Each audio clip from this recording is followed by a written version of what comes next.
I think social media is definitely the most and the most scalable way to create a army of brand loyalists. I'll give an example. So, we work with a brand called Castrol Power One, and it's it's a lubricant, it's an engine oil.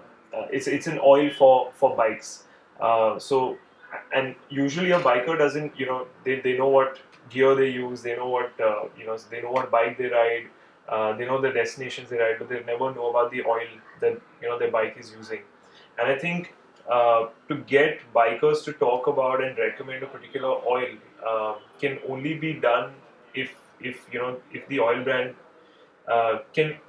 can mean something to the bikers. So I think what Castrol Power One did really well is they sort of created a community of influencers. They allowed them to go on rides. They took them to MotoGP. They allowed them to experience various aspects of superbiking. They allowed them to hold tweet ups. They did something called the Grand Indian Road Trip where they connected every biker across the country. And I think every biker then sort of appreciated that, and you suddenly had a list of key opinion leaders recommending the brand. They did something called Bikers Night Out with Alvaro Bautista, who's sort of the number one rider in the Honda Gresini team that Castrol Power One sponsors on a worldwide level. So this was essentially Indian bikers meeting one of the biggest MotoGP bikers in the world. They've got John Abraham on Twitter for the first time before he actually came on Twitter, and he did a live stream with them. So I think that sort of helped a lot of bikers get attracted to that brand, get connected to that brand, and then automatically started recommending that brand. So there was a list of 5 or 6 big activities that helped build a relationship with that brand.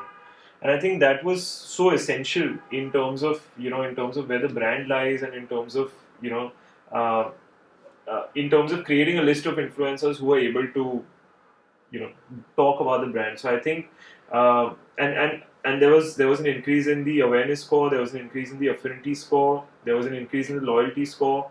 So for an oil that's not a mass market oil, that's a slightly premium oil, if you have the top bikers in the country recommending it, then automatically it has a trickle down effect on sales.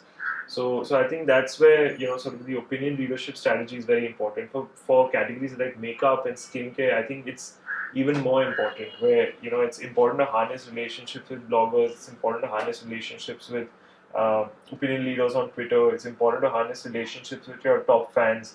And I think those sort of things coming together sort of really make or break a product as well. So 5 great reviews, and when you look at 5 great reviews, you don't just look at 5 great reviews, you look at probably 400,000 site visits. In its very fundamental nature, also social media ingrains you to create brand loyalists, because when you're creating a community, the community has to be run by a few people. I'll look back at an example of one of the first few communities I used to manage, and that time it was a community for Force India F1.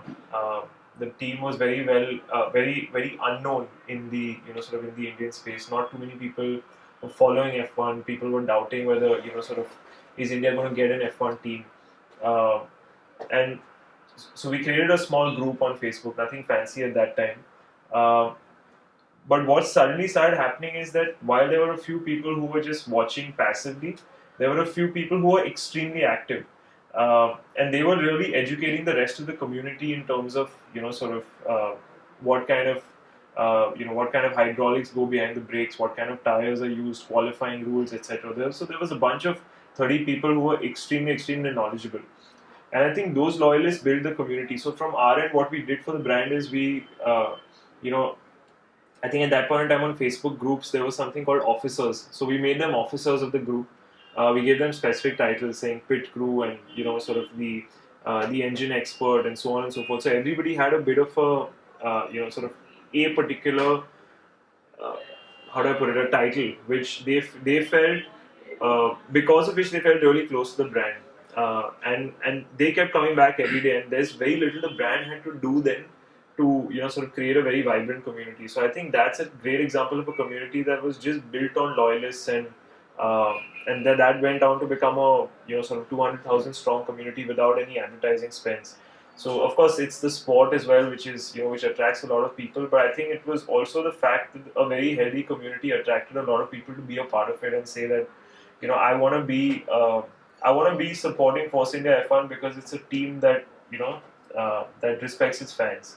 So I think that's the clear message that came out, and I think that's how sort of communities can be built on loyalists.